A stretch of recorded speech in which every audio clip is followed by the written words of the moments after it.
తాకట్టులో ఉన్న బంగారాన్ని విడిపించి ఆ రోజు ఆన్లైన్ రేటుకే మేము కొంటాం. Sharma gold company. నమస్కారం, సుమన్ టీవీకి స్వాగతం. ఈ డిసెంబర్ మాసం ద్వాదశ రాశుల వారికి ఎలా ఉండబోతుంది, ఈ ద్వాదశ రాశుల్లో నవగ్రహాల సంచారం ఎలా ఉంది, ఎటువంటి ఫలితాలని ఈ రాశుల వారికి అందించబోతుంది, ఈ విషయాలను తెలియజేసేందుకు మనతో పాటు ఉన్నారు ప్రముఖ జ్యోతిష్య రత్న, జ్యోతిష్య చక్ర వైభవ నిపుణ డాక్టర్ రాళ్లపల్లి రవికుమార్ గారు. గురుగారు నమస్కారం. నమస్కారం.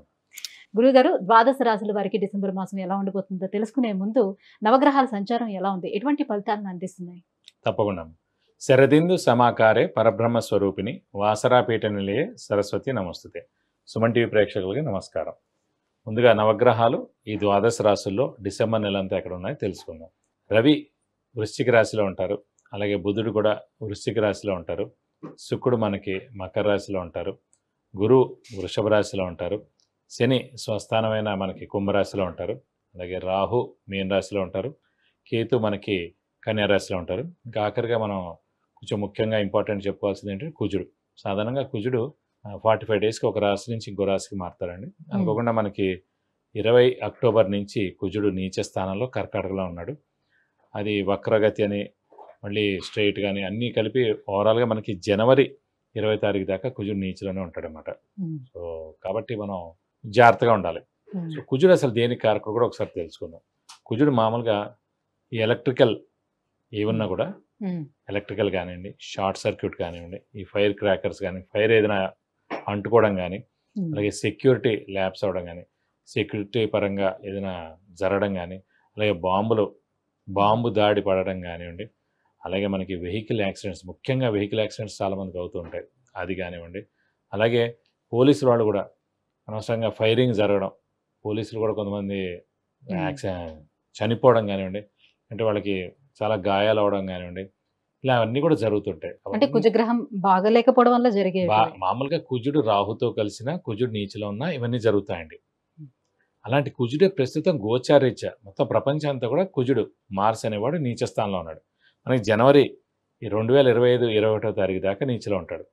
కాబట్టి అప్పటిదాకా మనకి ఖచ్చితంగా ఇలా ఇవన్నీ ఈ ఫీల్డ్లో ఎవరైతే పనిచేస్తున్నారో సెక్యూరిటీ రిలేటెడ్ కానివ్వండి, అలాగే ఇండస్ట్రీస్లో వర్కర్స్ కానివ్వండి, ఫ్యాక్టరీస్లో వర్కర్స్ కానివ్వండి, అంటే వర్కర్సే కదా ఈ ఇంజిన్స్తో వాటి దగ్గరగా ఉంటారు. ఎక్కడైనా సరే ప్రొడక్షన్ జరిగే చోట వర్కర్స్కి ఇలాంటివన్నీ జరిగేందుకు అనవసరంగా వాళ్ళకి క్షతగాతులు అవడం కానీ, యాక్సిడెంట్స్ అవడం కానీ, నా కాలు చేయన ఇబ్బంది అవడం కానీ, ఇవన్నీ కూడా జరిగేందుకు అవకాశాలు అనమాట. కాబట్టి కుజుడు నీచలో మటుకు ఖచ్చితంగా మనకి జనవరి 2025 వరకు ఉంటుంది. కాబట్టి కర్కాటకంలో ఉన్నటువంటి ఈ కుజుడి ప్రభావం ఏ రాశుల మీద ఎక్కువగా ఉంటుంది? దాని ప్రభావం ఎక్కువగా మనకి కర్కాటక రాశి, మెయిన్గా సింహరాశి ప్లస్ మీన రాశి. ఎందుకంటే కర్కాటక రాశికి యోగకారకుడు అయ్యాడు, మనకి సింహరాశికి యోగకారకుడు అయ్యాడు, అలాగే మీన రాశికి యోగకారకుడు అయ్యాడు. కర్కాటక రాశి కంటే పంచమ దశమాధిపతి అయ్యాడు, సింహరాశి కంటే చతుర్థ భాగ్యాధిపతి అయ్యాడు, మీనానికంటే ద్వితీయ భాగ్యాధిపతి అయ్యాడు. కాబట్టి ఈ 3 రాశులు మటుకు జాగ్రత్తగా ఉండాలి. గురుగారు, కుంభరాశి వారికి ఈ డిసెంబర్ మాసం నవగ్రహాల స్థితిగతులు ఎలా ఉన్నాయి, ఎటువంటి ఫలితాలను అందిస్తున్నాయి వీళ్ళకి? కుంభరాశి అనగా మనకి ధనిష్ట 3-4 పాదాలు, శతభిషం 1, 2, 3, 4 పాదాలు, పూర్వభద్ర 1, 2, 3 పాదాలు, ఈ నక్షత్రాల సమూహం అంతా మనకి కుంభరాశిలోకి వస్తుంది. ఈ రాశి వారి ప్రస్తుతం ఏలినాటి శని ఉధృతి ఎక్కువగా ఉంది. ఎందుకంటే ఇప్పుడు వాళ్ళకి మెయిన్గా ఏంటంటే ఈ ఏప్రిల్తో 5 years అయిపోతుంది, ఇంకా 2.5 years ఉంటుంది. కానీ రాశిలోనే శని ఉన్నాడు కాబట్టి ఇందాక కూడా చెప్పుకున్నాం మనం, చంద్రుడు శనితో కలిసిన, చంద్రుడు రాహుతో కలిసిన, చంద్రుడు కేతుతో కలిసిన విపరీతమైన స్ట్రెస్, స్ట్రెయిన్, మానసిక ఆందోళన ఉంటుందని మన జాతకంలో.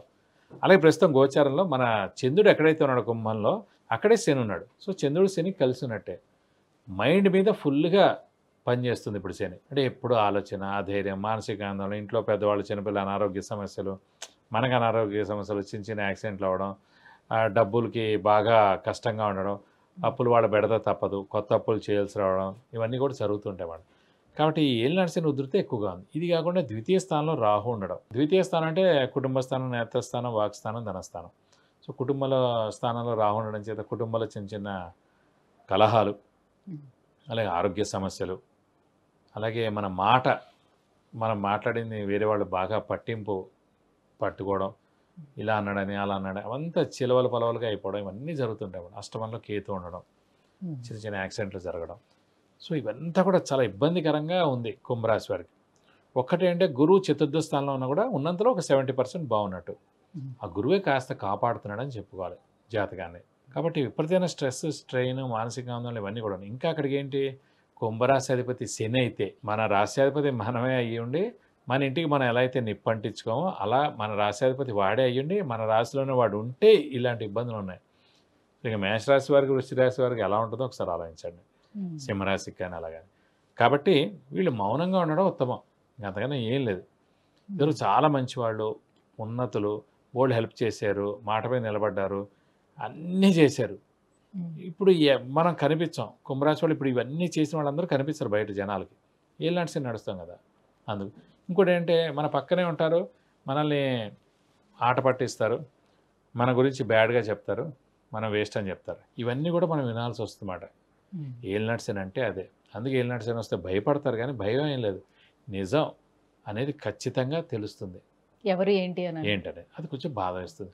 అది ఇంట్లో తల్లైనా, తండ్రైనా, భార్యైనా, తమ్ముడైనా, పిల్లలైనా, ఎవరైనా, బయట వాళ్ళంటే ఏమీ ఫీల్ అవ్వరు, గుర్తుపెట్టుకోండి. ఇంట్లో వాళ్ళ ఇలా అంటేనే తెలుస్తుంది. కాబట్టి వీళ్ళ సంగతి అంతా ఇప్పుడు మనకు తెలుస్తుంది. సో అందుకు బాధపడతారు, ఏం పర్లేదు, ముందుగా జరిగిందని చెప్పి మనం ఆనందించాలి. ఇది ఒక పార్ట్ అంతే. ఇలాంటివన్నీ ఏలినాటి శని, అర్ధాష్టమ శని, అష్టమ శనిలోనే బయటపడతాయి మనం. సో ఉద్యోగ రీత్యా మార్పు ఏమైనా ఉంటుందా? విద్యార్థుల విషయానికి వచ్చేటప్పుడు వాళ్ళు ఏమైనా లేజీ అయిపోతారా? వాళ్ళ చదువు ఏమైనా డిస్టర్బ్ అవుతుందా? ఎట్లా ఉంటుంది? అంటే మెయిన్గా ఉద్యోగస్తులు ఏంటంటే ఏలినాటి శని మూలాన్ని ఖచ్చితంగా స్థానచలనం ఉంది.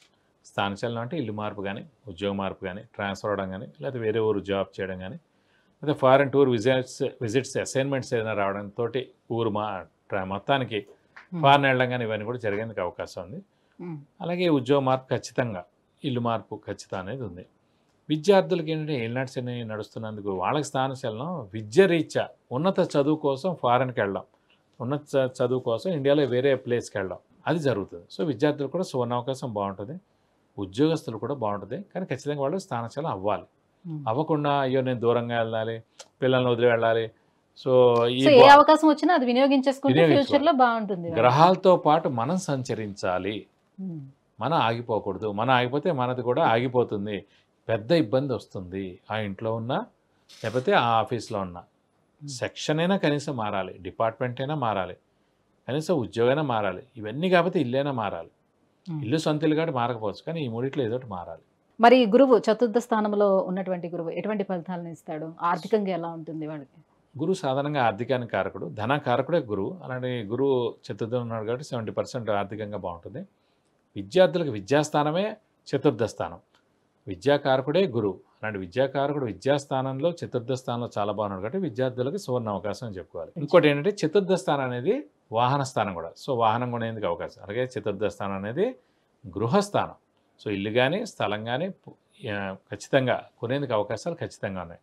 మీ మానవ ప్రయత్నం మీరు చేయాలి, ఖచ్చితంగా ఇల్లు మటు కొనేందుకు అవకాశాలు 100% ఉన్నాయి. మరి ఈ ఏలినాటి శని కోసం ఎలాంటి పరిహారాన్ని ఇంకా పాటించుకుంటే బెటర్గా ఉంటుంది వాళ్ళు? సో ప్రతి శనివారం ఉపవాసం ఉండడం, వీలైతే ఒక శనివారం రోజు రక్తదానం చేయడం, ఆంజనేయ స్వామి, వెంకటేశ్వర స్వామిని ఎక్కువగా పూజించడం, అలాగే వీలైతే కనుక శనికి 19,000 సార్లు జపం చేయించి 200 గ్రాములు నువ్వులు, నల్ల నువ్వులు దానం ఇస్తే కనుక దోషం మొత్తం తొలగిపోతుంది. విద్య, ఉద్యోగం, వివాహం, ఆరోగ్యం, ఐశ్వర్యం, వాహనం, విదేశీయానం వీటన్నిటి గురించి తెలుసుకోవాలంటే కింద స్క్రోల్ అవుతున్నటువంటి నెంబర్కి కాల్ చేసి గురువుగారి అపాయింట్మెంట్ పొందవచ్చు. గురుగారు, కుంభరాశి వారికి ఈ డిసెంబర్ మాసం ఎలా ఉండబోతుందనే విషయాన్ని తెలియజేసినందుకు ధన్యవాదాలండి. నమస్కారం.